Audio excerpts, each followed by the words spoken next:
சரிப்பா, இப்போ சாக்லேட் இப்போ கிறிஸ்மஸ் எதுக்கு சாக்லேட் கொடுப்பீங்க? நான் ஏசப்பா நம்மளுக்காக பிறந்தாரு, மறிச்சாரு, உயிர் தந்தாரு, நம்ம தேவைகள் எல்லாம் சந்திச்சாரு. அதுக்காக நம்ம சாக்லேட் கொடுக்கணும்னா சரிப்பா, நானும் தான் பிறந்தேன், ஆண்டவர் தான் பிறந்தாரு. இதில் என்ன வித்தியாசம்? நானும் தான் பிறந்தேன், நானும் தான் வளர்ந்தேன். ஏசப்பா நம்மளுக்காக பூமிக்கு வந்தாரு. எதுக்குன்னா நம்ம தேவைகள் எல்லாம் சந்திக்க ஏசப்பா வந்தாரு. அவ்வளோதான். சரிப்பா, இப்போ நம்ம பேசிட்டு இருக்கும்போது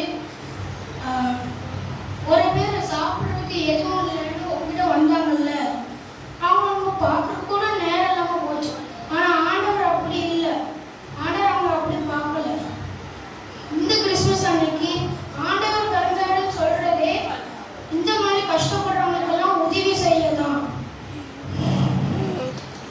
அதனால சாக்லேட் கொடுக்கும்போது இது நினைச்சிட்டே கொடு. சரியா? Happy Christmas. ஓகேண்ணா. இப்போ நான்